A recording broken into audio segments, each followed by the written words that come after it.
November 11, 2008. Lansing, Michigan. Krista Robin Lueth kisses her cat goodbye and heads to her evening botany class at Michigan State University. She never arrived. Her apartment tells a chilling story. Food still warm on the stove, door locked from inside, her beloved cat waiting by the window. When searchers find her driver's license and smashed cell phones scattered along U.S. Highway 127, investigators zero in on one man, her ex-boyfriend Brad Cornaya. His car had mysteriously broken down at the exact same spot that very night. But Brad has secrets darker than anyone imagined, a violent past filled with rape, child abuse, and lies. For 15 years, Krista's family fights for justice while her killer walks free. Then, in 2023, something extraordinary happens in a Michigan courtroom. A jury does what many thought impossible. But how do you convict a murderer when the victim's body has never been found? Before we get into the story, drop a comment with your country and the time right now. The November wind cuts through Lansing like a blade, carrying the scent of dying leaves and winter's promise. Krista Robin Lueth adjusts her jacket as she steps out of her apartment building, keys jingling in her hand. At 34, she moves with the quiet confidence of someone who has found her purpose. Her passion for botany fills every corner of her life, from the small herb garden on her windowsill to the greenhouse where she spends her evenings studying plant genetics. Her apartment on Michigan Avenue tells the story of a woman building something meaningful. Books on horticulture stacked beside her computer, photographs of family gatherings line the walls. Her tabby cat, Whiskers, follows her to the door with the devotion only animals can give. "I'll be back by 10, she tells him, scratching behind his ears. "Don't knock over my jade plant while I'm gone." The stove holds her half-finished dinner, pasta with marinara sauce, still warm.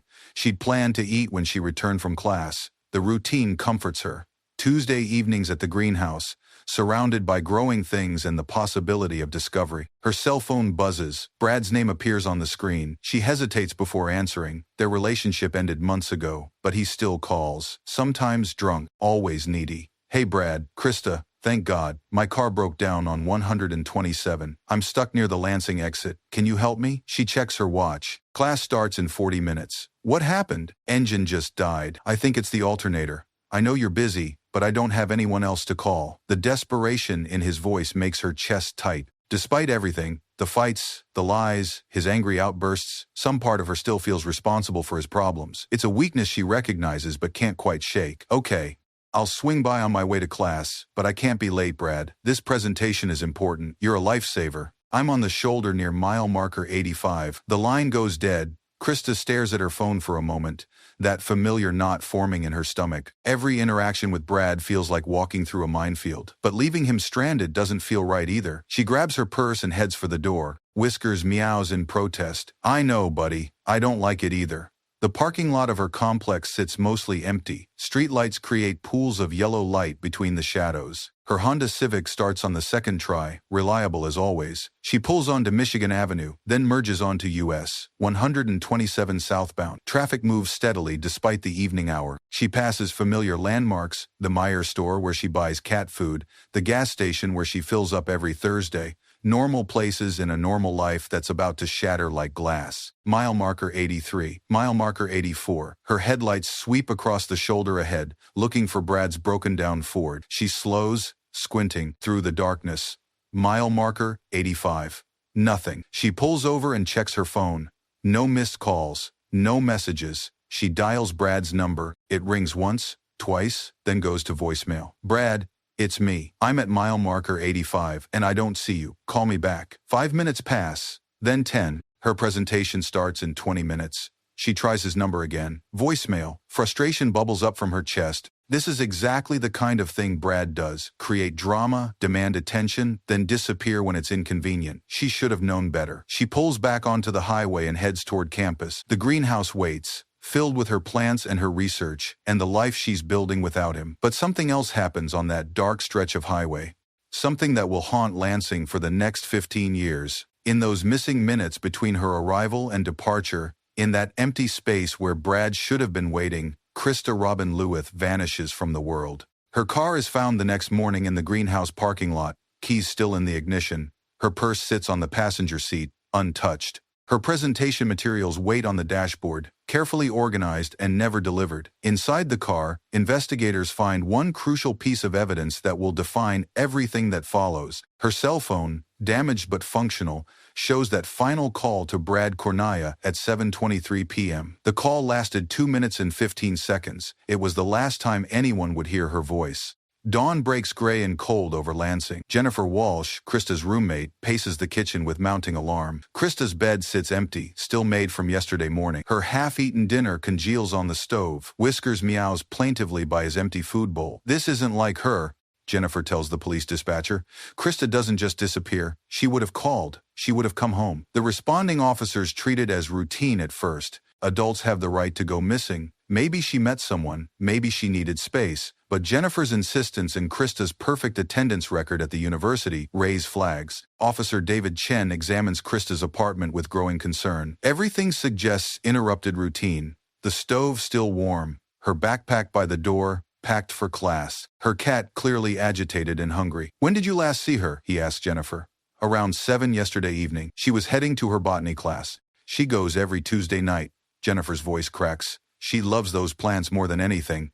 She would never miss class unless something was seriously wrong. Chen calls for a supervisor. Within hours, the apartment becomes a crime scene. Not because they find evidence of violence, but because they find evidence of a life suddenly stopped. Detective Maria Santos arrives as the sun climbs higher. She's worked missing persons for 8 years, long enough to recognize the difference between voluntary departure and something darker. Tell me about her relationships, she asks Jennifer. Boyfriend? Ex-boyfriend? Anyone who might want to hurt her? Jennifer's face darkens. Brad Cornelia. They dated for about 6 months last year. He was intense, possessive. She broke it off when he started getting violent. Violent how? He grabbed her once during an argument, left bruises on her arms. After that, she was done. But he kept calling, kept showing up places. She was scared of him. Santos makes notes. The pattern feels familiar. Ex-boyfriends account for a significant percentage of missing women cases.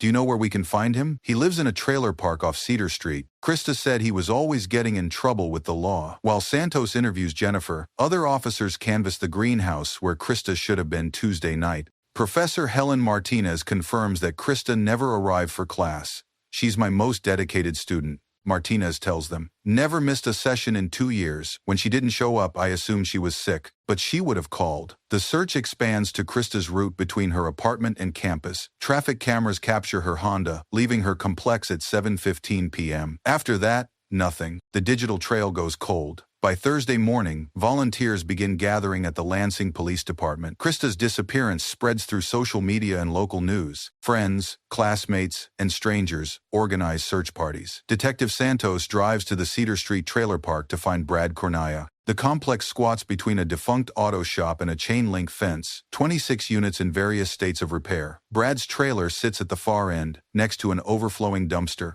Santos knocks. No answer. She peers through grimy windows and sees evidence of recent occupancy. NEA, fast food containers, beer bottles, scattered clothes. A neighbor emerges from the adjacent trailer. You looking for Brad? He ain't been around since Tuesday night. Tuesday night? You sure about that? Yeah.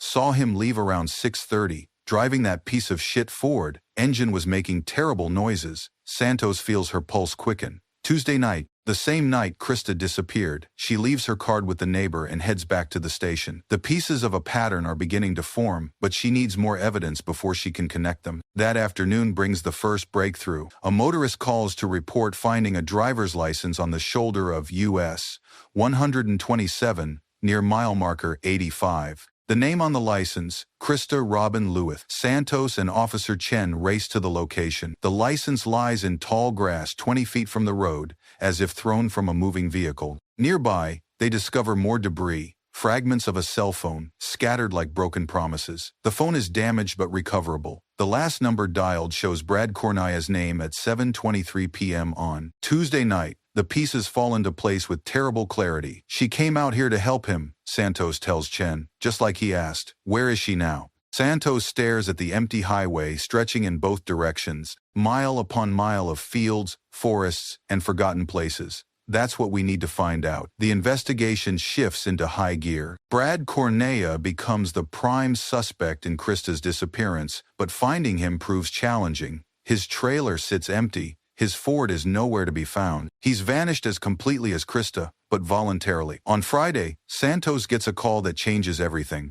A state trooper has found Brad's abandoned Ford in a rest area near Grand Rapids, 60 miles from Lansing. The car shows signs of mechanical failure, a blown alternator, just as he'd claimed to Krista.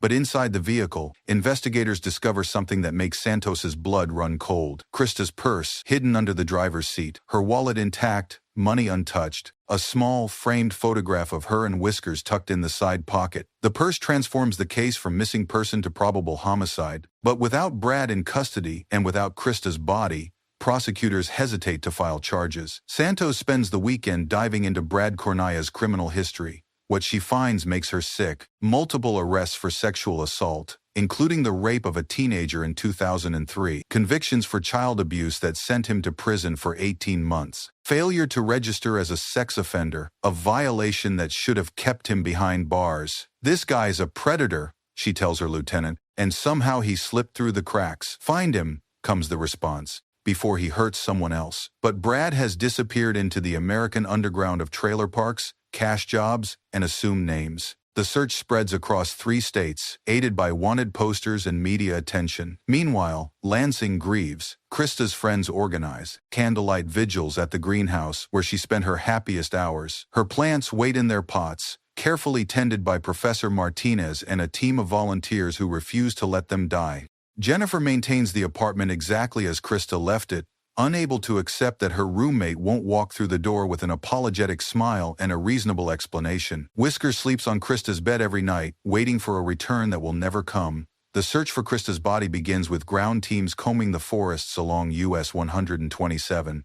Cadaver dogs work the areas near where her license was found. Divers search ponds and quarries within a 50-mile radius. They find nothing. November becomes December, and winter settles over Michigan like a burial shroud. The searches grow more difficult as snow covers potential grave sites. The media attention fades. The volunteers drift back to their normal lives. But Krista's family refuses to give up. Her mother, Patricia, drives from Detroit every weekend to meet with investigators.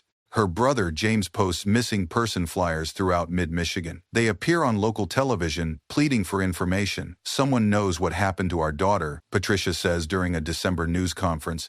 Someone saw something. Someone knows where she is. Please, we're begging you. Help us bring Krista home. The holidays pass in a haze of grief and desperate hope. Christmas comes and goes with an empty chair at the family table. New Year's Eve finds Patricia sitting in Krista's apartment, holding Whiskers and staring at the cold stove where dinner still sits, now molded and forgotten. Detective Santos works through the holidays, following leads that go nowhere. Anonymous tips from psychics claiming to see Krista in dreams. False sightings from people who mistake other women for the missing botanist. Dead ends that mock the investigation's urgency. In January, the case officially goes cold. Santos is assigned to new investigations, though she checks Brad Cornaya's name in the database every morning. He remains a ghost, disappeared as thoroughly as if the earth had swallowed him. The first anniversary of Krista's disappearance brings renewed media attention and another round of searches. Volunteers return to comb areas missed during winter. New tips trickle in, each one carefully investigated and ultimately dismissed. Brad Cornaya's face appears on wanted posters in truck stops and homeless shelters across the Midwest. A $50,000 reward is offered for information leading to his arrest. But the months pass without result. Spring arrives with cruel beauty.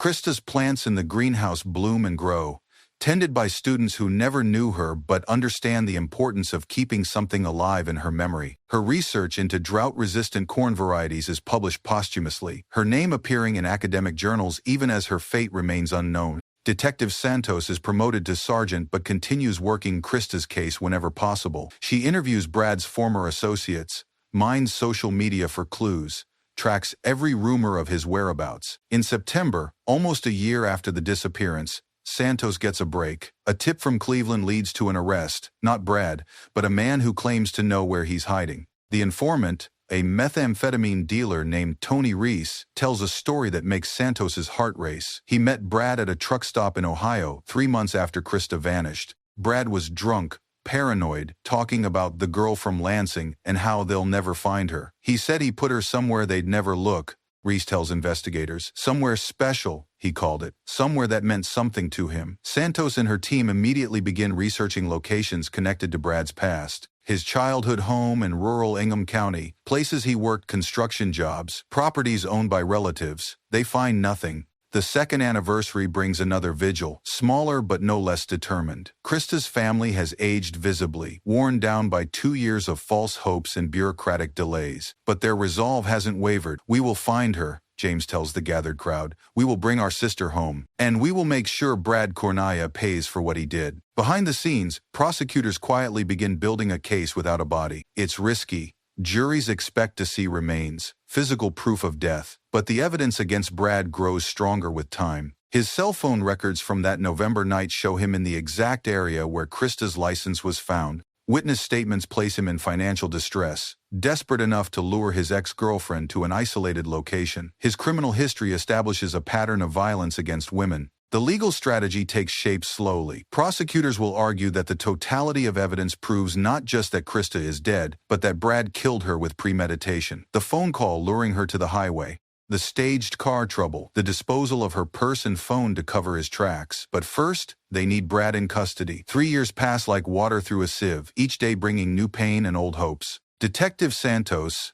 now Sergeant Santos, has worked dozens of cases since Krista vanished, but her photograph still sits prominently on the desk, a daily reminder of unfinished business. The investigation has expanded and contracted like a living thing, periods of intense activity followed by months of silence.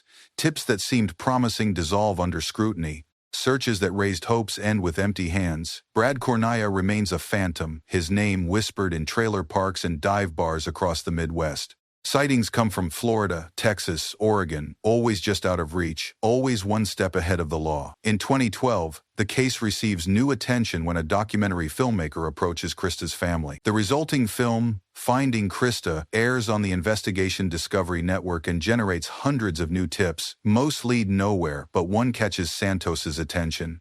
A woman in Tennessee claims her neighbor matches Brad's description and drives a Ford with Michigan plates. The Tennessee Bureau of Investigation conducts surveillance for 2 weeks before determining it's not their suspect. Each false lead feels like a small death to Krista's family. Patricia has retired from her job as a school secretary to focus full-time on finding her daughter. James has divorced, unable to balance his obsession with the case and his marriage. The greenhouse at Michigan State has been renamed the Krista Lueth Memorial Greenhouse. Her plants have been replaced by memorial displays and donor plaques, but her research lives on through graduate students who continue her work on sustainable agriculture. Jennifer moved out of the apartment after the second anniversary. Living surrounded by Krista's possessions and memories proved too painful. She left Whiskers with Patricia, unable to care for a pet that reminded her daily of her missing roommate.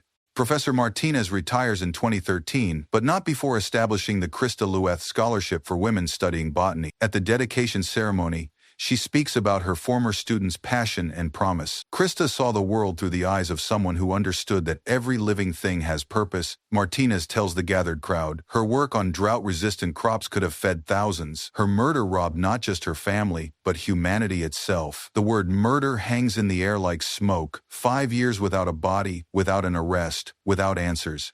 But no one close to the case doubts what happened to Krista Robin Lueth. In 2014, the Lansing Police Department assigns a new detective to review cold cases. Detective Robert King approaches Krista's file with fresh eyes and modern technology. Cell phone tower data from 2008, previously too expensive to analyze thoroughly, now reveals a more detailed picture of that November night.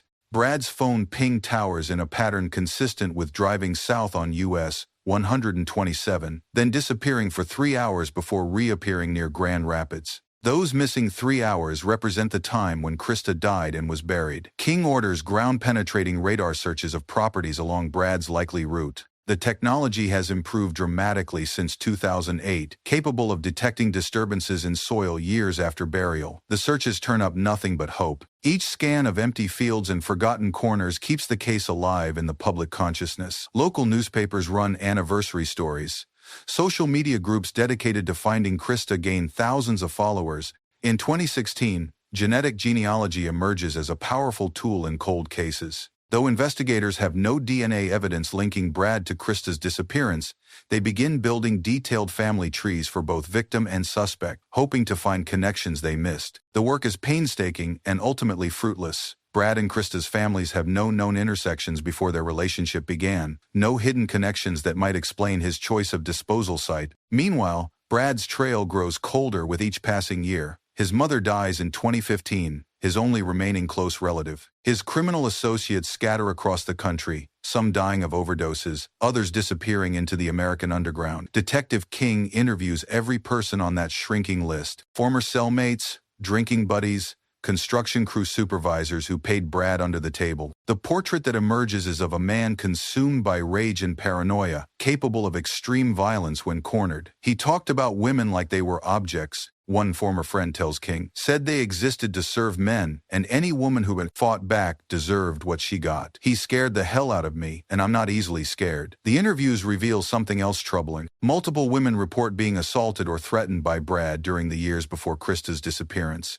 None reported the incidents to police, either from fear or shame. A pattern emerges of escalating violence, verbal threats, becoming physical assault, becoming sexual violence, becoming murder. Krista wasn't his first victim, but she may have been the one who fought back too hard. In 2017, advances in cell phone forensics allow investigators to recover deleted text messages from Krista's damaged phone. The messages paint a disturbing picture of her final weeks. Brad had been stalking her, showing up at her workplace, following her to class, calling her dozens of times each day. The texts reveal Krista's growing fear and frustration. "Please leave me alone," she wrote 2 days before her disappearance. "I don't want to see you anymore. Stop calling." Brad's responses escalate from pleading to threatening. The final message, sent on the morning of November 11th, chills investigators to the bone. "You can't hide from me forever." Detective King presents the new evidence to the prosecutor's office in early 2018. The case for murder without a body grows stronger with each piece of the puzzle, but District Attorney Margaret Walsh remains hesitant. "Juries want to see bodies," she tells King during a strategy meeting. "They want physical proof of death. Everything we have is circumstantial. It's overwhelming circumstantial evidence," King argues. "No one disappears this completely without help. No one abandons their life, their cat, their research, for no reason. She's dead, and Brad killed her." Walsh agrees to keep building the case but won't commit to prosecution without more evidence. The investigation continues, now in its 10th year. The 2018 anniversary vigil draws the largest crowd since the first year. Media coverage has rekindled public interest in Krista's case. Her story resonates in the era of Me Too, another example of male violence against women going unpunished. Patricia Lueth, now visibly frail but still determined, addresses the crowd with words that will be quoted for years to come. "My daughter is not just a statistic. She is not just another missing woman. She is Krista Robin Lueth, and she matters. Her life mattered, her death matters, and someday, somehow, we will get justice." The crowd erupts in applause and tears. Local news carries the speech across Michigan. Online, it's viewed millions of times. 3 weeks later, Detective King gets a call that changes everything. A man in Arizona claims to be Brad Cornilla's cousin, and he has information about what happened to Krista. The cousin, Michael Sutton, tells a story that makes King's blood run cold. He met Brad at a family funeral in early 2009, just months after Krista disappeared. Brad was paranoid, jumpy, talking about problems in Michigan and how he needed to stay hidden. He was drunk at the funeral reception, Sutton tells King over the phone. Started rambling about some girl who wouldn't leave him alone. Said he had to shut her up permanently or she would ruin his life. King flies to Arizona to interview Sutton in person. The cousin's story remains consistent, but he admits he didn't think much of Brad's comments at the time. "Brad was always talking crazy when he drank. I figured it was just more of his bullshit." The new witness statement provides the strongest evidence yet of Brad's guilt, but still no clue to his whereabouts or Krista's burial site. In 2019, the case gets another boost when the FBI's Behavioral Analysis Unit offers to create a detailed profile of Brad's likely behavior after the murder. The profile suggests he would have chosen a disposal site with personal significance, probably somewhere he felt safe and in control. Agent Sarah Coleman, who specializes in missing persons cases, spends weeks studying Brad's history and psychology. Her resulting report becomes a roadmap for renewed searches. "He's not sophisticated enough for extensive body disposal," Coleman tells the investigative team. "He would have buried her quickly, probably within an hour of death. The location would be somewhere he knew well, somewhere he'd been before." The profile leads investigators back to Brad's childhood haunts in rural Ingham County, His grandfather's abandoned farm becomes a particular focus. Ground-penetrating radar reveals several anomalies in the soil, but excavations find only animal remains and old fence posts. By 2020, the COVID-19 pandemic puts many cold case investigations on hold. Detective King works from home, reviewing evidence and conducting remote interviews. The isolation gives him time to think differently about the case. He begins mapping every location associated with Brad's life, not just obvious places like former addresses, but construction sites where he worked, hunting areas he mentioned to friends, places he was arrested or cited for traffic violations. The map reveals a pattern. Most of Brad's known activities cluster around a 15-mile radius south of Lansing. Within that circle lie dozens of potential burial sites, CRG, abandoned farms, dense woodlands, forgotten gravel pits. King requests permission to conduct systematic searches of the entire area using advanced ground-penetrating radar and cadaver dogs. The request is approved, but the pandemic delays implementation until spring 2021. Meanwhile, prosecutor Margaret Walsh is replaced by a younger, more aggressive district attorney named David Chen, Tuick said, the same officer Chen who responded to Krista's apartment 13 years earlier. Chen ran for office partly on a platform of solving cold cases and getting justice for victims' families. One of his first acts as DA is to convene a grand jury to review the evidence against Brad Cornaya. If the grand jury returns an indictment for murder, prosecutors can seek Brad's arrest and extradition from wherever he's hiding. The grand jury meets for 3 days in March 2021. They hear testimony from Detective King, FBI profilers, and Krista's family members. They review phone records, witness statements, and Brad's criminal history. On March 18, 2021, nearly 13 years after Krista's disappearance, the grand jury returns an indictment charging Brad Cornaya with first-degree premeditated murder. The news hits Lansing like a thunderbolt. Local media interrupts regular programming to announce the indictment. Social media explodes with reactions from people who have followed the case for over a decade. Patricia Lueth collapses in tears when Detective King calls with the news. Finally, she whispers, finally, someone will pay for what they did to my baby. But the indictment is only the first step. Now they have to find Brad Cornaya and bring him to trial. The renewed manhunt begins immediately. Brad's photo appears on wanted posters across the country. The FBI adds him to their most wanted list for unlawful flight to avoid prosecution. A reward for information leading to his capture increases to $100,000. Within weeks, tips begin pouring in from across America. Possible sightings in Nevada, Florida, North Carolina. Each tip is carefully investigated by local law enforcement, but none pan out. Detective King studies the pattern of false sightings, looking for clues about where Brad might actually be hiding. The reports cluster around areas with large populations of transient workers, agricultural regions, oil fields, construction boom towns. He's probably using a fake name, doing day labor for cash. King tells the task force hunting Brad, he could be anywhere, working any job that doesn't require background checks. The search continues through the summer of 2021. Private investigators hired by Krista's family fan out across the country, following leads too minor for law enforcement to pursue.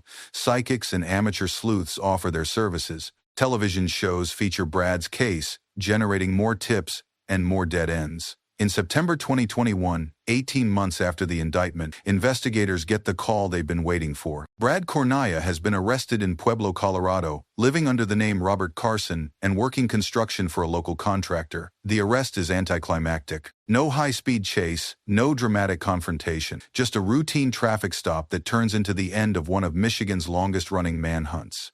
Brad has aged badly during his years on the run. His hair is gray, his face lined and weathered. He weighs 50 pounds less than his 2008 mugshot, hollowed out by years of looking over his shoulder. When Colorado State Police tell him about the Michigan warrant, he doesn't seem surprised. "I've been waiting for this," he says quietly.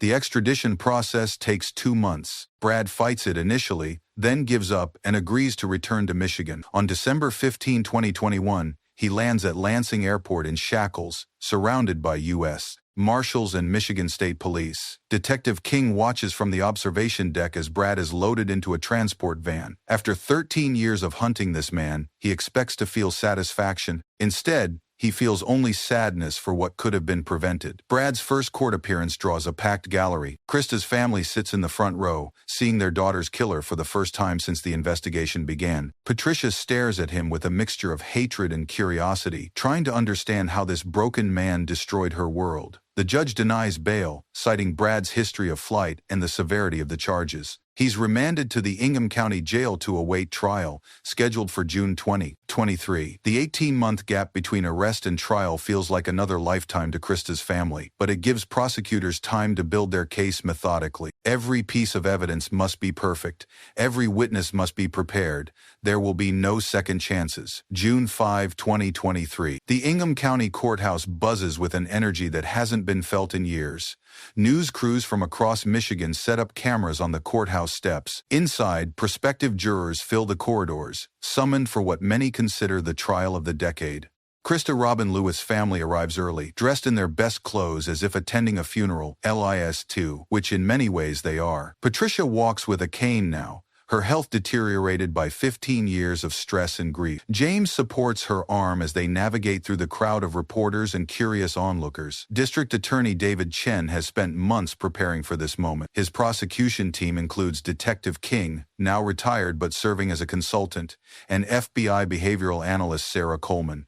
They've rehearsed every argument, anticipated every defense strategy. The defense team is smaller but experienced. Brad's court-appointed attorneys, led by veteran criminal defender Amanda Torres, face an uphill battle. Their strategy centers on the oldest principle in criminal law: no body, no crime. Jury selection takes 3 days. The pool is questioned extensively about their knowledge of the case, their views on circumstantial evidence, their ability to convict without a body. One by one, potential jurors are eliminated until 12 remain, 7 women, 5 men, ranging in age from 25 to 68.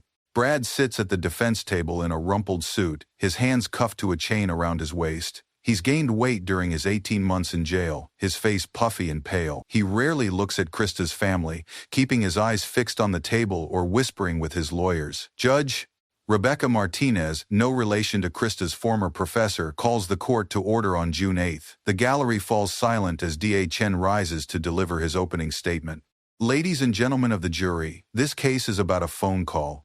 A phone call made on November 11, 2008, that lured Krista Robin Lueth to her death. Chen moves with quiet confidence, his voice carrying to every corner of the courtroom. He's practiced this speech dozens of times, but his emotion feels genuine. The defendant called Krista at 7:23 p.m., claiming his car had broken down on U.S. Highway 127. He knew she was kind. He knew she would come help. Even though their relationship had ended months earlier, he used her compassion against her. The prosecutor outlines the evidence methodically. Brad's phone records placing him at the scene, Krista's damaged phone and license found nearby, her purse hidden in his abandoned car, his extensive criminal history showing a pattern of violence against women. The defense will tell you that without a body, you can't be certain Krista is dead.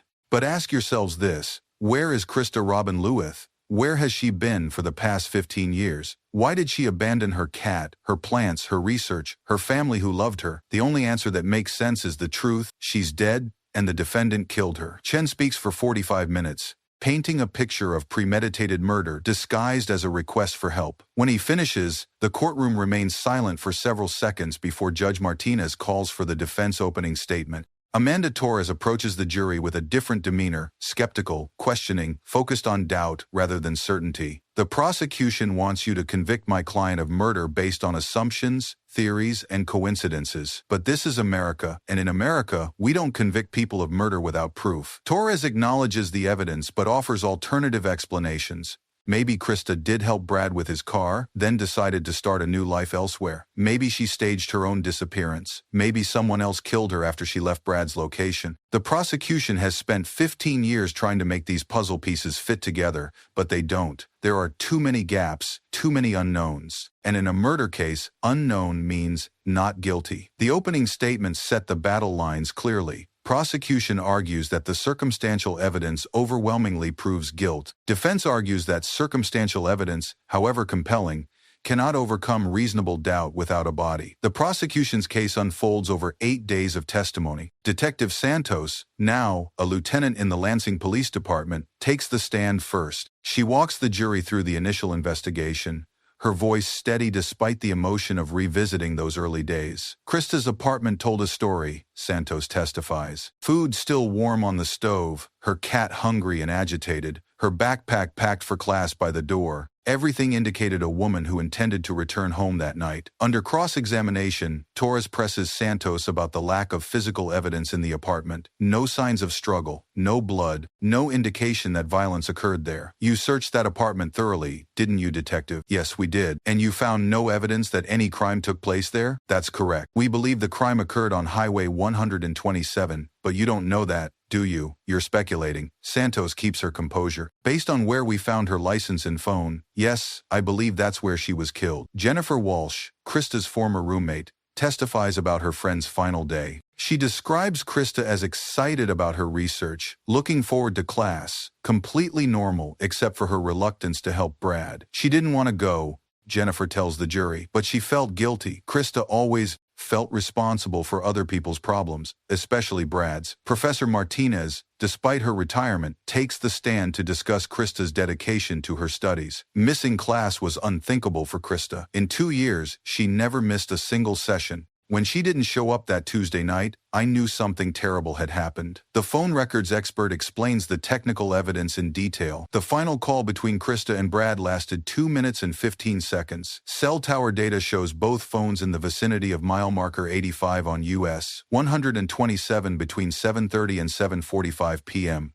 After 7:45, Krista's phone goes silent. The expert testifies. It's either destroyed or powered off. It never connects to another cell tower. Brad's phone, however, shows a different pattern. After going silent for 3 hours, it reappears on towers near Grand Rapids around 11 p.m., consistent with driving time from the crime scene. The forensic evidence from Brad's abandoned car provides some of the most damning testimony. Krista's purse, found hidden under the driver's seat, contained her wallet, keys, and personal items, things no woman would willingly abandon. FBI analyst Sarah Coleman takes the stand to explain Brad's behavioral profile.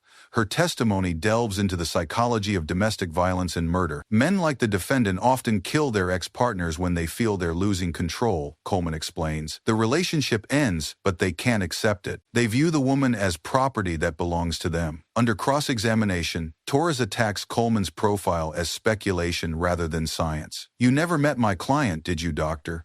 Coleman? No, I did not. You never interviewed him or conducted any psychological evaluation? No, but I reviewed extensive evidence about his behavior patterns. So this profile is based on assumption and theory, not direct observation. It's based on established patterns of behavior in similar cases. The prosecution's final witness is Detective King, who led the investigation during its most crucial years. His testimony spans 2 full days, covering the manhunt, the arrest, and the evidence gathered over 15 years. King's voice breaks slightly when he discusses the impact on Krista's family. They never gave up hope, never stopped fighting for their daughter. They deserved answers, and they deserved justice. On cross-examination, Torres focuses on the investigation's failures, the lack of physical evidence, the inability to find Krista's body despite extensive searches, the 13-year delay in bringing charges. Detective King, in 15 years of investigation, you never found a single drop of Krista's blood, did you? No. You never found DNA evidence linking my client to any crime? No. You never found the alleged murder weapon? No. In fact, you don't even know how Krista allegedly died, do you? King pauses before answering. No, we don't know the specific cause of death. The prosecution rests its case on June 19. The evidence fills dozens of boxes, phone records, witness statements, photographs, police reports, but at its center lies an absence, Krista Robin Lueth herself. The defense case begins immediately. Torres calls only 3 witnesses, focusing on creating doubt rather than offering alternative theories. A private investigator hired by the defense testifies about missing person cases where individuals voluntarily disappeared for years before being found alive. His testimony suggests Krista could still be alive somewhere, living under a new identity. Under prosecution cross-examination, the investigator admits he found no evidence that Krista actually did disappear voluntarily. His testimony is purely theoretical. The defense's second witness is a forensic expert who questions the cell phone evidence. He suggests the damaged phone could have been thrown from a moving car by someone other than Brad, creating false evidence of his involvement. The expert's credibility suffers when Chen reveals he's been paid $50,000 for his testimony and has no specific expertise in cell phone forensics. Brad's sister takes the stand as the final defense witness. She testifies about his childhood trauma, his struggles with addiction, his mental health issues. She portrays him as troubled but not violent, claiming his criminal convictions were exaggerated. Brad has problems, but he's not a killer, she tells the jury through tears. He couldn't hurt anyone, he's just weak and scared. Under cross-examination, Chen forces her to acknowledge she hadn't spoken to Brad in over a decade and knew nothing about his relationship with Krista. Torres considers putting Brad on the stand but ultimately decides against it. His criminal history would become admissible evidence, and his years on the run would be difficult to explain. The defense rests after just 2 days of testimony. Closing arguments begin on June 22nd. Chen speaks first, summarizing the prosecution's case with passion and precision. Ladies and gentlemen, this case is about a predator who couldn't accept that his relationship was over. Brad Cornaya used Krista's kindness against her, luring her to an isolated location where he killed her and disposed of her body. Chen walks through the evidence chronologically, showing how each piece fits together to form an unbreakable chain of guilt. The phone call, the staged breakdown, the abandoned car with Krista's purse hidden inside. The defense wants you to believe Krista voluntarily disappeared, abandoning everything and everyone she loved. But ask yourselves, what kind of woman abandons her research on the verge of a breakthrough? What kind of woman abandons a cat she adored? What kind of daughter causes her family 15 years of agony without sending a single word? Chen's voice rises with emotion as he approaches the jury box. Krista Robin Lueth was murdered on November 11, 2008. The Dever 11:16. Evidence proves it beyond any reasonable doubt. The only question left is whether you'll give her family the justice they've waited 15 years to receive. Torres delivers a passionate defense closing, attacking each pillar of the prosecution's case. She emphasizes the lack of physical evidence, the absence of a body, the dangers of convicting based on suspicion rather than proof. The prosecution has painted a compelling story, but stories aren't evident. They've asked you to fill in gaps with assumptions, to ignore reasonable doubt in favor of closure. She reminds the jury of their oath to presume innocence until guilt is proven beyond reasonable doubt. That doubt exists here. It exists in the missing body. It exists in the lack of DNA evidence. It exists in the 13-year delay in bringing charges. Torres concludes with a direct appeal to the jury's conscience. If you have any doubt at all, you must find my client not guilty. That's not just the law. That's justice. Chen delivers the prosecution's rebuttal, addressing the defense arguments directly. He acknowledges the challenges of prosecuting without a body, but argues the evidence is stronger because of its consistency over 15 years. The defense talks about reasonable doubt, but there's nothing reasonable about ignoring overwhelming evidence. Every piece of evidence points to one conclusion: Brad Cornaya murdered Krista Robin Lueth. The jury receives their instructions on June 23 and begins deliberations immediately. The courthouse empties except for Krista's family, who wait in the victim services office with prosecutors and detectives. Hours pass with no word from the jury room. Day turns to evening. The family goes to dinner but can barely eat. Patricia clutches a photograph of Krista as a child, smiling in a garden surrounded by flowers. Deliberations continue into the next day. The jury requests to review phone records and Brad's criminal history. Legal experts debate whether the length of deliberations favors prosecution or defense. On the afternoon of June 24, word spreads through the courthouse that the jury has reached a verdict. The gallery fills quickly as lawyers, reporters, and observers take their seats. Brad sits at the defense table looking pale and defeated. His hands shake as he sips water from a paper cup. Torres whispers reassurances, but her confidence seems forced. Krista's family occupies the front row, holding hands in a chain of support. Patricia has aged visibly during the trial,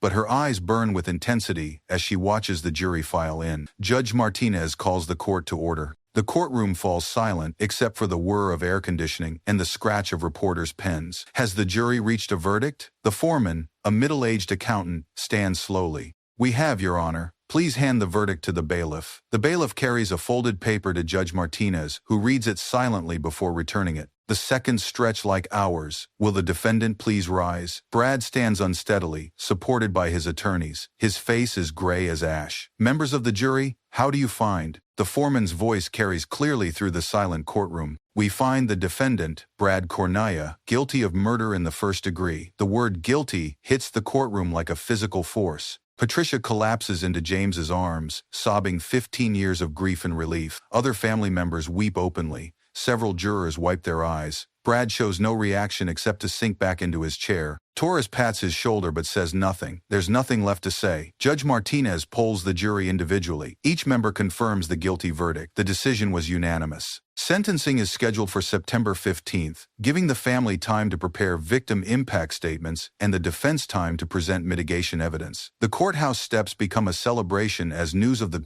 verdict spreads. Krista's supporters, many of whom have followed the case for over a decade, cheer and embrace. Patricia addresses the media with a statement she's been preparing for 15 years.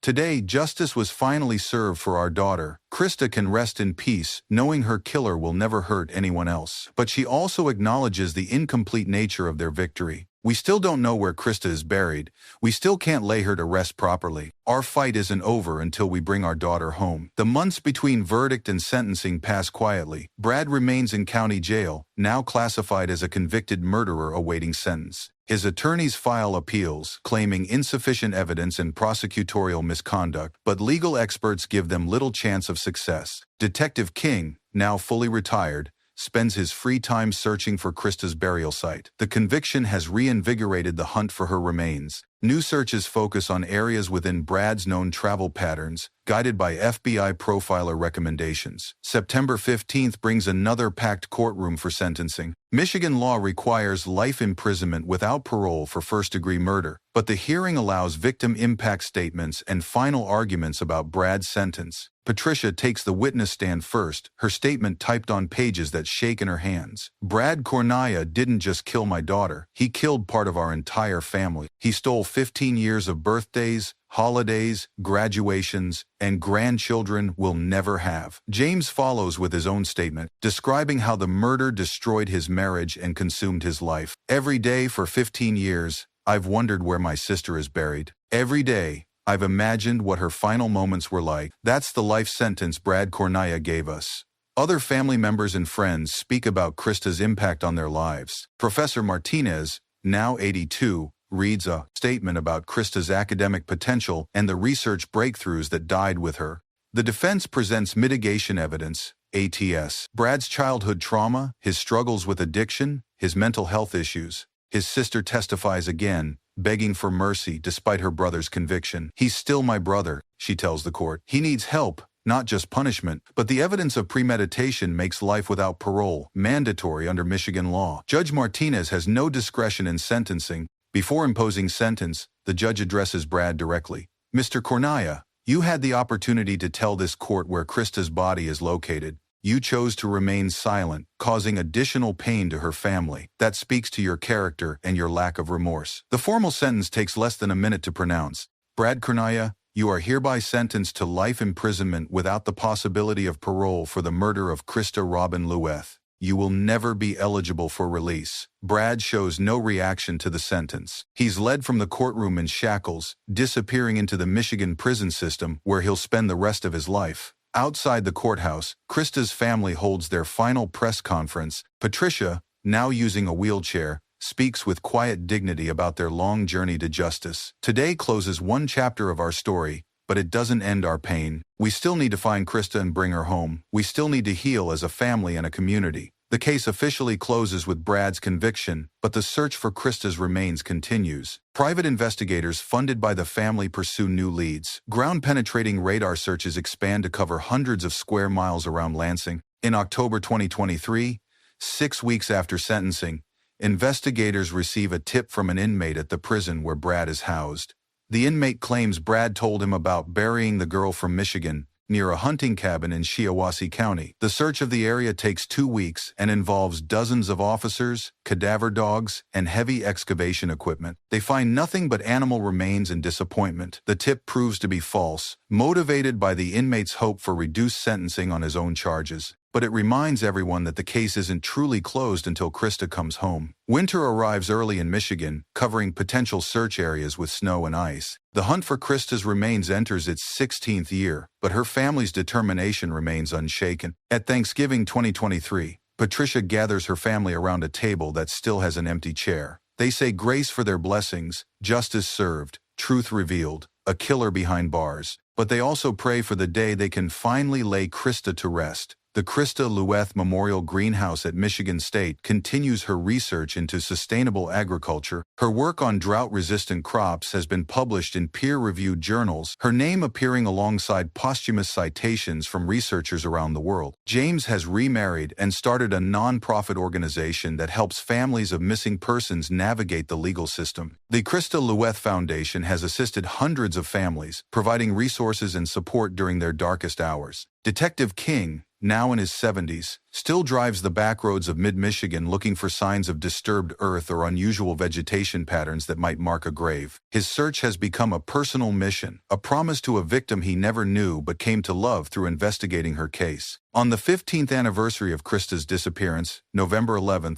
2023, a small crowd gathers at the Memorial Greenhouse for the annual remembrance ceremony. The crowd is smaller than in previous years, some have moved away, others have died, many have simply moved on with their lives, but Patricia is there, as she has been every year. James supports her walker as she approaches the memorial plaque that bears Krista's photograph and lists her contributions to botanical research. "We miss you every day, baby girl," she whispers to the photograph, "but we got him. We finally got the bastard who took you from us." The wind through the greenhouse carries the scent of growing plants, corn seedlings descended from Krista's drought-resistant varieties, flowers blooming in careful rows, herbs that fill the air with their fragrance. Life continues, as Krista would have wanted. Outside the greenhouse, snow begins to fall on Lansing, covering the city in peaceful white.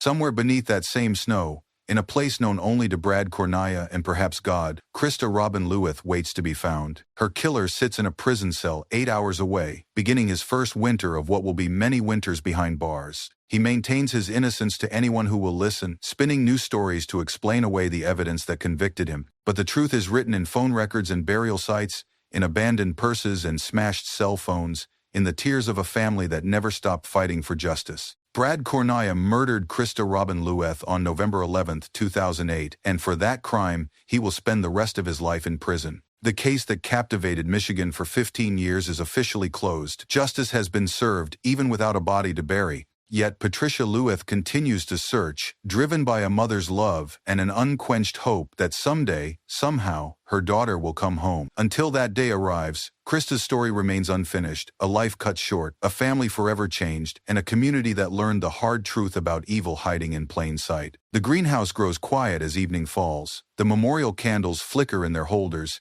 casting dancing shadows on the walls. Outside, Lansing sleeps under its blanket of snow, peaceful and safe. Somewhere in that white silence, Krista Robin Lueth waits to be found.